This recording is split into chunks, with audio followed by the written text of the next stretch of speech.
میگفتم مامان جان، هفته دیگه عروسی دختر خالمه دیگه، کلا میرفت تو اون فاز. درود بر شما، خیلی خوش اومدین. مرسی، متشکرم. خودتون رو معرفی میکنین؟ من مژگان هستم و از اینکه آشنا شدم با آکادمی شما خیلی خوشحالم. البته یک جوری به صورت تصادفی من با آکادمی شما آشنا شدم، ولی خیلی خوشحالم چون خیلی از اهدافی که من شاید در گذشته توی ذهنم بود با آشنایی با اینجا میتونم خیلی راحت به اونها دست پیدا بکنم. درسته. هدف از اینکه امروز اومدین اینجا و ما دعوتتون کردیم، خاطره ها و تجربه های خیلی جالبی بود که با بیمارانی که مبتلا به آلزایمر هستن شما داشتین. منم خودم همچین تجربه های خیلی جالبی دارم که شاید یه روزی همه رو مفصلا رکورد کردیم و گفتیم. امروز خواستم واقعا فکر کنم ما دوتا تو یک چیزی شریک هستیم، با توجه به اینکه شما بک‌گراندتون هم اصلا مرتبط نیست و بک‌گراند منم زیاد مرتبط نبود، با وجودی که کورس کوتاهی اینجا گذرانده بودم، ولی وقتی که رفتم تو کار دیدم تالنت خیلی ویژه‌ای دارم با دیل کردن و کار کردن با کسایی که مبتلا به آلزایمر هستن و یه جوری شده بود که واقعا توی کوستال هلت و فریزر هلت من معروف شده بودم و همه زنگ میزدن که من برم، مخصوصا برای فارسی زبانان که ببینن مشکلشون چیه. اینجا از شما خواهش میکنم، اگر میدونم که خب وقت زیاد نیست، ولی چند تا تجربه‌ای که داری برای من بگین و اولین باری که شما با یک بیمار مبتلا به آلزایمر مواجه شدین چطور بود؟ براتون چه تجربه‌ای داشت؟ چه احساسی داشتین؟ من همونطور که شما گفتین، من اصلا تجربه یا اینکه حالا در این زمینه علم و تحصیلاتی داشته باشم نداشتم، ولی حقیقتش اولین باری که با یک همچین بیماری من مواجه شدم سالیان سال پیش بود، زمانی که مادر بزرگ من دچار بیمار آلزایمر شده بود و ما هیچ اطلاعی از این نوع بیماری نداشتیم و برامون هم جای تعجب بود که چطور شده که مثلا مامان بزرگ ما مثلا مسیر رو گم میکنه، یک چیزی رو جا به جا میذاره و چون اطلاعی نداشتیم. خب اون زمان هم مثل الان دنیای مجازی و اینا نبود که آدم بخواد بره اطلاعات خیلی راحت کسب کنه. سن ما هم انقدری نبود. ولی خب بعد از گذشت یک سال که متاسفانه مصادف شد با اینکه بیماری ایشون یه مقدار حادتر شده بود، ما تازه اونجا فهمیدیم که ایشون دچار بیماری آلزایمر داره میشه و دیگه یک جورایی از اینکه بخوایم پیشگیری بکنیم که سرعت و روند اون رو یه مقدار کند کنیم یه مقدار گذشته بود دیگه. ولی خب دیگه به قول معروف یه مقدار اونجا من یک چیزایی رو یاد گرفتم و این که احساس کردم که با وجود این بیماری وقتی که در انسان شکل میگیره انگار آدم برمیگرده به دوران بچگیش، کودکی خودش، یعنی دقیقا میشه یک بچه و ما همونطور که از بچه خیلی انتظارات رو نداریم و باهاش همپا میشیم، در اصل باید با فردی که دچار یک چنین بیماری میشه، حالا روند زندگی ما باید با اون فرد دقیقا همونطور رفتار کنیم، یعنی فکر کنیم یک بچه، احترامشو که خب بالاخره یک شخصیه که در گذشته برای خودش جایگاهی داشته، احترامی داشته، حالا شخصیت خاص خودشو داشته، باید سعی کنیم تا جایی که میشه اون رو براش حفظ کنیم و حالا خیلی هم باهاش با ملاطفت برخورد کنیم. این اولین تجربه من بود. بله. ببخشید خواستم، شما گفتین خیلی براتون دور از انتظار بود. آیا از نظر ژنتیکی کسی دیگه قبلا تو خانوادهتون نبوده؟ نه ما اصلا کلا با یه همچین کسی ما مواجه نشده بودیم، برای همین برامون قابل پیش بینی نبود که ممکنه. خب چه کار کردین؟ خودتون رو چجوری آماده کردین برای رویارویی با این مسئله؟ خب چون حقیقتش اینه که اطلاعاتتون خیلی کم بوده بله اصلا اطلاعاتی نداشتیم و در اصل تو اون زمان ما چیزی رو که به مرور مثلا تجربه می‌کردیم، یعنی این نبود که من برم مثلا از یه منبعی، من یا خواهرام بالاخره چون مادر بزرگ من دخترم نداشت و ما 3 تا مثلا خواهر بودیم، اینا حکم دختراشو داشتیم و خیلی به ما علاقه داشت و ما چیزی که مثلا به مرور فقط از روی احترام یا چیزی بود باهاش همپا می‌شدیم. نه اینکه بگم علمی رو از اونجا کسب کردم، نه من ولی بعدها بالاخره چند نفر رو دیدم و حالا توی به قول معروف کتابایی که خوندم، حالا تا یه حدودی، نه اینکه بگم اطلاعات زیاد، ولی خب برای اینکه مثلا فقط در حد اینکه آدم آگاهی داشته باشه که مثلا با چنین افرادی چطوری برخورد کنه. وقتی که این مورد مادر بزرگم رو دیدم خب یه مقدار آگاه تر شدم و حالا تا کنون تقریبا میتونم بگم 3 یا 4 نفر از دوستان بالاخره حالا دوستان و آشنایان بودن که یه همچین بیماری رو داشتن و من داوطلبانه خواستم که حالا یک مراقبتی ازشون بکنم، جایی که بتونم این کار رو انجام بدم. یکی این که خب بالاخره این ذهنیت در من هست که ممکنه هر روز ما هم به اون نقطه برسیم، یعنی چیزی نیست که بگیم برای ما نیست، یک زمان روند پیری به قول معروف ما در انتظار، هممون باید در انتظارش باشیم. و یکی از چیزا هم که واقعا خب برای مادر بزرگ منم همین آلزایمر داشت و اینکه خب احتمالاً ژنش رو من داشته باشم. بله ممکنم هست ما ژنش رو داشته باشیم، چون یک مقدار هم ژنتیکی هست این بیماری. حالا من چیزی که خوندم هم میتونه ژنتیکی باشه، هم میتونه مثلا محیط در اثر مثلا عواملی که پیش میاد مثلا تشدید کنه یا شوکایی که وارد میشه. و حالا اطلاعاتی که کسب کردم خب تونستم که خدا رو شکر یه مقدار کمک بکنم به حالا یه همچین اشخاصی و حتی تونستم یکم به خانواده هاشون یک اطلاعاتی رو بدم. مثلا اول اینکه چه چالنجی داشتی، چه چیزی واقعا برات سخت بود، چجوری اینو هندل کردی و اینکه چیزایی که بهت میگفت چقدر برات غریب بود، مثلا اسرا که میشه کسی که مبتلا به آلزایمر مرتب میگن منو ببر خونه. دقیقاً همینطوره. چجوری با این مسئله من حالا کسی رو که دائم مثلا به صورت حالا دائم پیشش بودم، البته برای مدت خیلی زیاد نبود، یه چیزی حدود مثلا 1-2 ماه کنارشون بودم. خب چون خانواده‌اش هم نبودن، خانواده‌اش قرار بود برن سفر و من گفتم که من اصلا نگران نباشین، شما برین، من هستم و نگه می‌دارم. البته حالا برای کارهای مثلا نظافت و غذاش اینا پرستار گرفته بودم، ولی این که من همیشه در کنارش باشم و این حس آرامش رو در کنار من واقعا داشت. یک جوری که اگر من بیرون میرفتم مثلا حالت نافرمانی داشت نسبت به اون پرستاراش و بلافاصله زنگ میزدن که به حرف ما گوش نمیکنه، غذا نمیخوره یا مثلا دستشوییشو انجام نمیده، مثلا میگه شما بیاین وگرنه که چیز نمیکنه. وقتی من میرفتم همین اتفاق برای منم افتاد که حالا برای من توی یک چیز بزرگتر که از نرسینگ کوما به من زنگ میزدن فریزر هاست که بیا این 1 هفته از غذا نخورده، مادری که فکر میکرد که ماه رمضونه و همش میگفت که من فستم، من روزم. خب اونا نمیفهمیدن که روزه یعنی چی، فست، چرا فستی؟ و خب اینا متوسل می شدن به یک کسی که فارسی بلده و تو این هیته داره کار میکنه و اینطور شد که منم هم که شما میگین خاطرات خودم داره یادم میاد که من مهمترین عاملی که من میتونستم موفق بشم دیستراکشن بود. اینا رو حواسشون رو پرت میکردم یا آره که الان عید فطره و خلاصه برنامه‌ای که من باعث میشد موفق بشم. حالا شما چه راهکارهایی رو به کار می‌بردین که من باهاشون همپا میشدم با مثلا همین خانم. مثلا من یک بار خب میرفتم چون هم حالا کار دیگه هم داشتم، وقت تو خونه پرستار بود مثلا برای 2 ساعت 3 ساعت میرفتم بیرون یا شب میرفتم خونه خودم میخوابیدم چون بالاخره همسرم میومد اینا. ولی خب دیگه گوش بزنم، یعنی بارها شده بود که من نصف شب زنگ زده بودم و من پا شده بودم رفته بودم اونجا.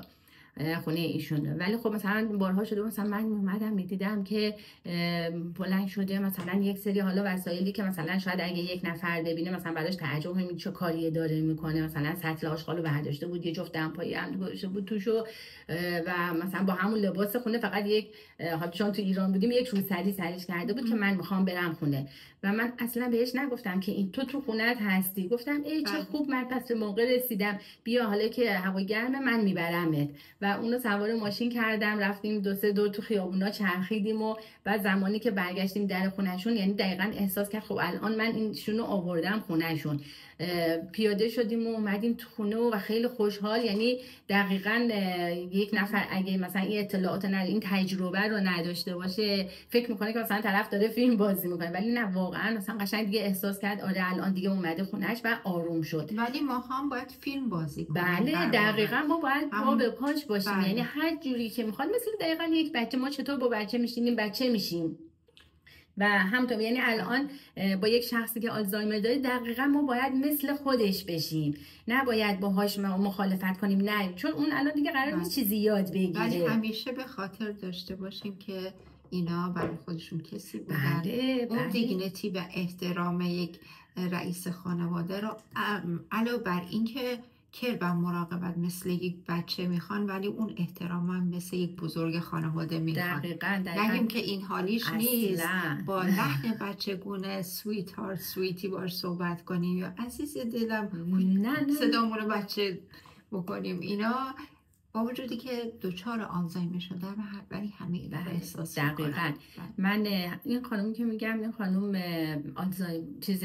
قبلا کارشون آرایشگاه داشتن و خیلی ظاهرشون براشون مهم بود، خیلی یعنی همیشه یه خانوم آراسته و مرتبی بودن.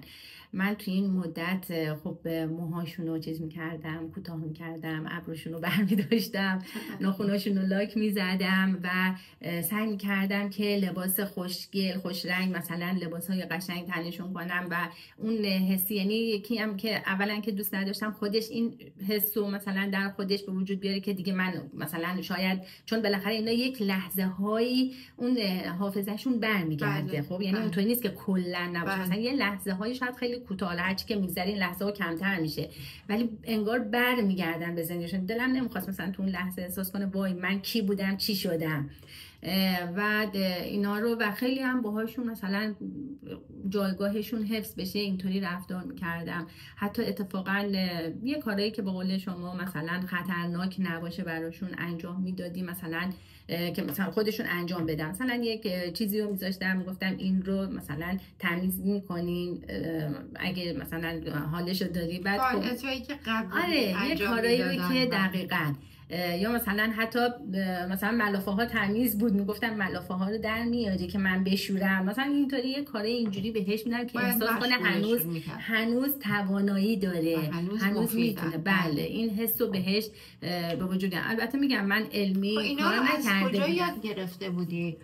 جای کسی بهت توصیه کرده بود یا جایی خونده بودی؟ نه یه مقدار من خوندم اینو، حالا یک مطالب کوتاه میگم در حد حالا مبتدی من اینها رو برای خودم مثلا حالا خونده بودم که این رفتارها خیلی برای همچین افرادی مفید هستش. بله خب با توجه به اینکه اختلافات فردی هست من اینو میگم که نمیتونیم یه نسخه رو برای همه بپیچیم، ولی اون کرگیور میتونه خودش در واقع کشف کنه که این شخص چجوری من میتونم باهاش رفتار کنم. چیزایی که مهمه اینه که خیلی خوب گوش بدیم به حرفاشون، چون حرفایی که دارن میزنن همون حرفا باعث میشه که ما بعداً برای رسیدن به اهدافمون در مورد اینا ازش استفاده بکنیم. دقیقاً اطلاعات هست که حرفای اونا در اطلاعاتی که تو مغزش هست داره به تو میگه همونا رو شما میتونی استفاده بکنی و همینطوری که گفتیم بر اساس تجربه و اطلاعاتی که خود شخص به شما داده میتونه شما رو خیلی موفق بکنه. مثلا اگر دوست داشته کسی بوده فرهنگی بوده، مثلا یه کلاینت داشتم که قبلا دبیر ادبیات بود و من میدونستم هی میگفت حافظ اینو گفته، حافظ اونو گفته. موقعی که این اجیتیت میشد میبردمش یه اتاقی، میگفتم مامان جون بشین، دیوانه حافظ رو از خونمون برده بودم براش حافظ میخوندم و موقعی که ما میخوندیم، من میخوندم، برمیگشت میگفت که تو مدرک دانشگاهی چیه؟ من گفتم من حسابداری خوندم. گفت لیسانس هم گرفتی؟ پس چرا اینو داری اشتباه میخونی؟ و شروع میکرد از مصرع اول تا آخر از حفظ میخوند. خب حالا اگر کسی رو ما بهش بگیم این مادری که داره از حفظ این شعرها رو میخونه، این رباعیات رو میخونه به این بلندی، این آلزایمر داره، باور نمیکنن که. در صورتی که شورت مموری کار نمیکنه ولی لانگ ترم مموری قشنگ کار میکنه و یادش 10 سال پیش خونش کجا بوده، کدوم خیابون، کی اومده، کی رفته. پس یکی از نشانه های واضح آلزایمر اینه که اینا فقط مموریشون الان رکورد نمیکنه ولی گذشته رو خوب یادشونه، گرچه به مرور اونم از بین میره.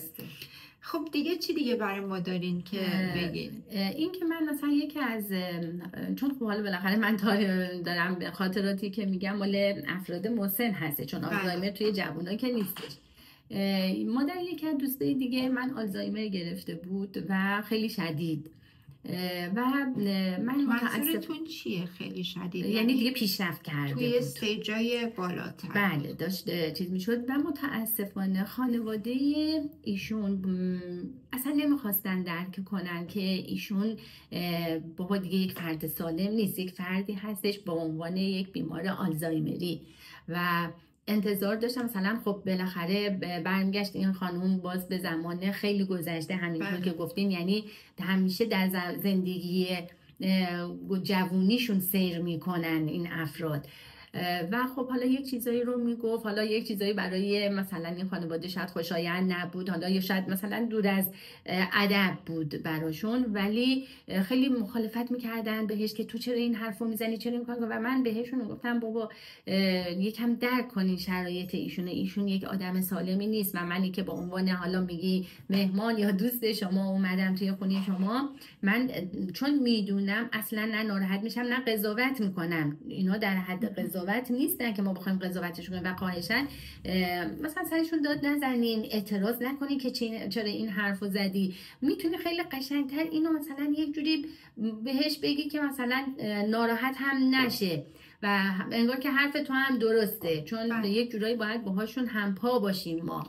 مثلا خب این خانم گفتش که ظرفا رو میدید، میگفت تو ظرفای منو از خونه من آوردی خونه، چرا ظرفای منو برداشتین، من دیگه زندگی ندارم. این اعتراضا رو میکرد چون واقعا دیگه نیست خونه خودش هم نبود، احساس میکرد کل زندگیشو از دست داده و اینا ناراحت میشدن که خیلی زشته جلوی شما داره میگه ظرفای ما رو تو برداشتی. گفتم نه من که میدونم شما ظرفا برداشتی، ولی میتونی بهش بگی که آره مامان این ظرف شما بوده ولی مگه یادت نیست خودت بهم دادی هدیه. یعنی یه چیزی که یک روشی آره پیدا کنی که حالا اگرم چیز میکنی هم اون آرومتر بشه که مثلا نه تو ظرفشو بر نداشتی، هم این که دیگه مثلا باهاش چالش ندادین که بخوای مثلا با هم دیگه بخواین بحث بکنین، چون اصلا در توان اون نیست که این بحثا رو بخواد داشته باشه، بیشتر اجیتیت میشن. بله. و اینا حالا این یک چیز عمومیه، واقعا بیشترشون بدبین میشن. وقتی بهشون قرص میدی رفیوز میکنن، فکر میکنن که شما بهشون داری سم میدی، همیشه مشکوکن. احتمالا مثلا من حتی برام پیش اومده که لباسی که تنم بوده گفته این مال منه، چرا اینو پوشیدی؟ و من بهش گفتم نه ببینید این همینم من دارم، یادته با هم رفتیم خریدیم، 2 تا خریدیم، یکی شما یکی من. حالا گفت که خب مال من کو؟ خب من میرم توی لباس خودم در میارم میذارم توی چوب لباسی، میگم مال شماست. اینا یعنی در واقع باید خودت اون چیزی که مناسبه تشخیص بدی و باهاش اصلا یکی به دو نکنی.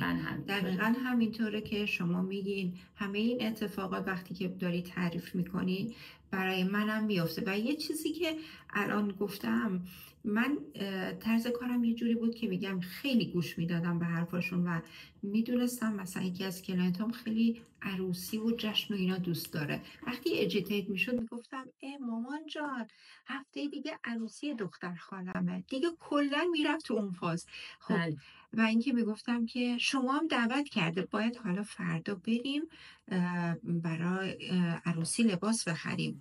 بعد حالا میریم موهاتو کوتاه کنی؟ به موهات بلند شده. میگفت نه نمیرم، نه میریم عروسی.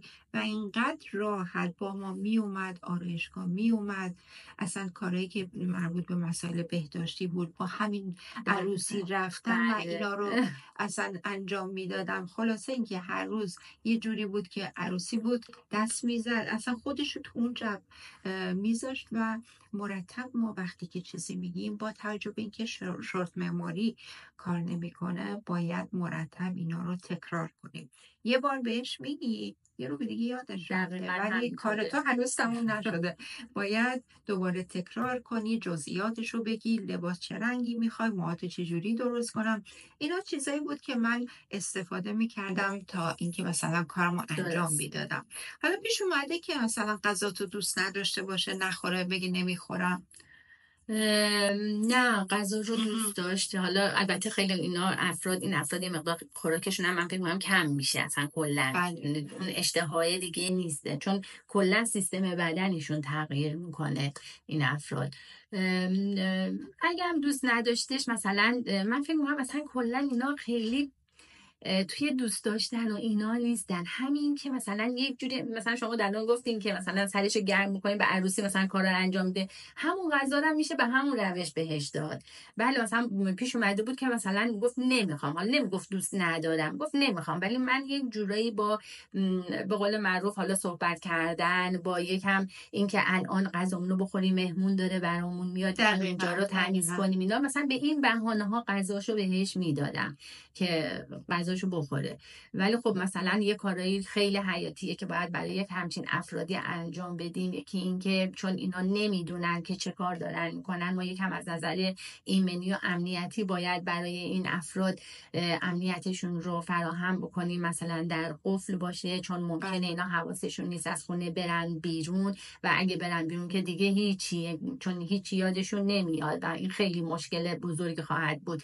یکی اینکه داروهاشون رو مثلا در دسترس خودشون قرار ندیم، چون نمیدونن، ممکنه برن بردارن یا بخورن بزنن سطل آشغال، حتی مثلا نمیدونن که چیزه. حتما باید توی لاکر باشه. توی ونکوور هم اونایی که تحت نظارت پستال هستن، داروها همه توی لاکر هست. رمز لاکر رو کلیور میدونه. بله خب ما چون توی خونه بودیم، حالا این به این دلیل میگیم بیاین دوره ببینین که این ریزکاری ها رو همه توی دوره بهتون میگیم. دقیقاً. حالا اینا چیزاییه که من شاید از روی تجربه و حالا خوندن یک مثلا مطالب کوچیک مثلا یاد گرفتم، ولی این دوره ها به قول شما مثلا اصولی تر به ما آموزش میده که استاندارد بله رگولیشن‌های کانادایی چطوری با چنین اشخاصی برخورد کنیم و چطوری ازشون مراقبت کنیم.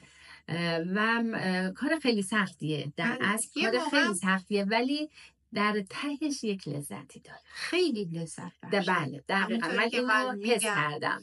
با اون مادر من حافظ میخوندم، وقتی که میرفتم خونه، به جای یک آدمی که مراقب سالمند خسته هست، یک آدم بودم که فول آف انرژی و از نظر روحی واقعا لذت بخش بود. واقعا من رو ساتیسفای میکرد. خب یه موقعی از غذا بهش دادی، دخترش میاد دیدنش میگه مثلا غذا نخوردم، اونو باید چیکار کنی؟ خب ببینین اونو دیگه من فکر میکنم اعضای خانواده، یعنی این شناختیه که الان ما توی دوره هستیم.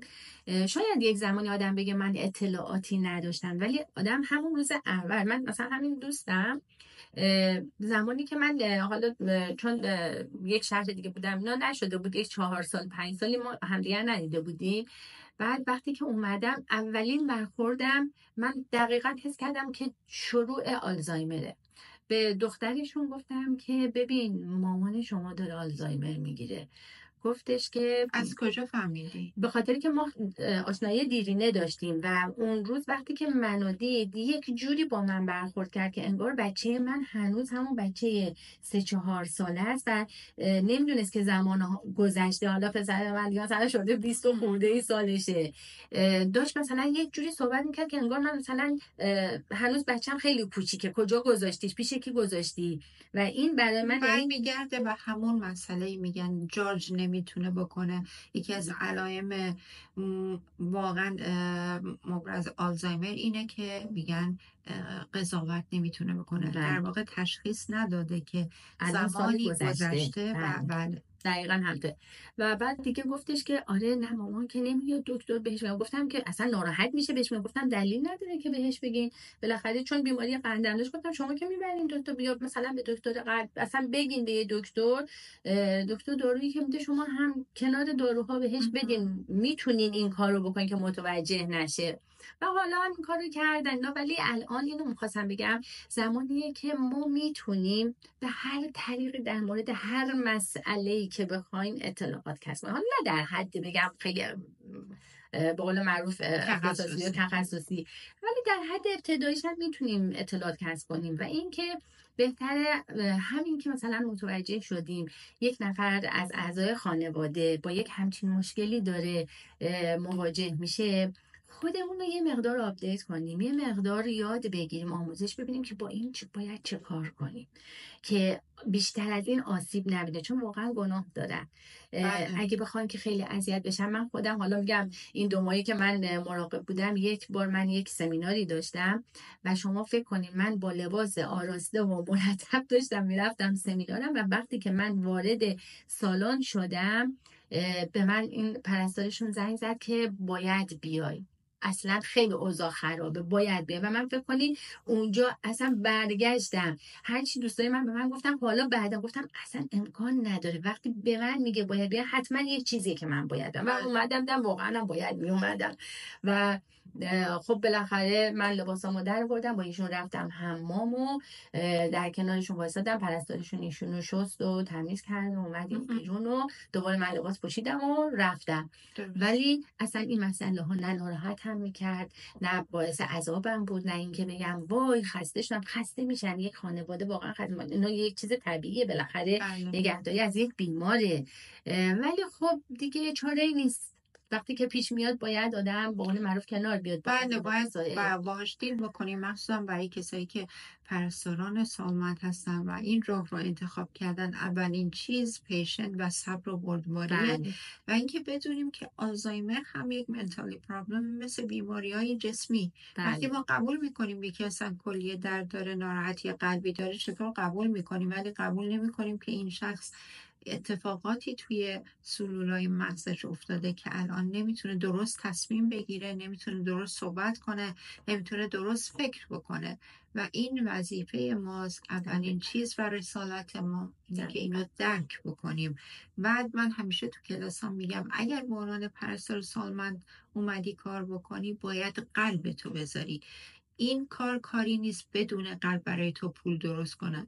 اگر قلبتو تو این راه بذاری پولم دنبالش میاد. به هر حال خیلی ممنون از این همه اطلاعات مفید، تجربیات خیلی جالب.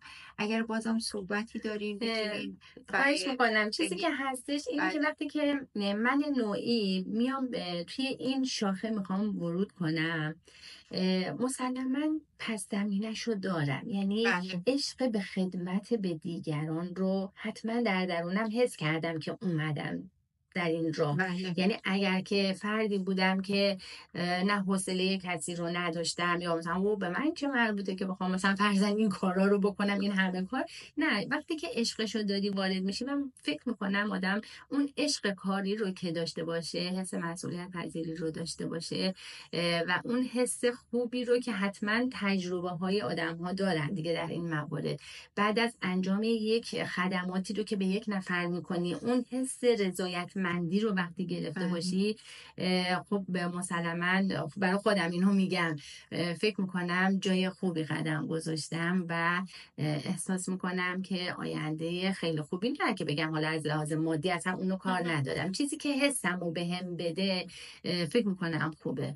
و همین حس همین الان هم برای ماها خیلی لذت بخشه، وقتی که تو آرامش رو به یک شخص میدی، آرامش رو به خانواده یک شخص میدی، چقدر برای خودت هم احساس رضایتمندی هست. به هر حال امیدوارم اشخاصی مثل شما رو جامعه کانادایی شناسایی بکنه الان حداقل توی کامیونیتی ایرانی ما به بودن شما خیلی احتیاج مرسی. داریم. خیلی خوشحالیم که تو کلاسمون هستین. خیلی خوشحالیم که تجربیات شما همراه با اکسپریانس هایی که دارین، همراه با نالج کانادایی میشه و موفق خواهی شد. مرسی، بازم ممنون. ممنون قربان شما، متشکرم. و زحمت کشیدین. خواهش مرسی، میکنم. قربان شما. خواهش میکنم. قربان شما. مرسی.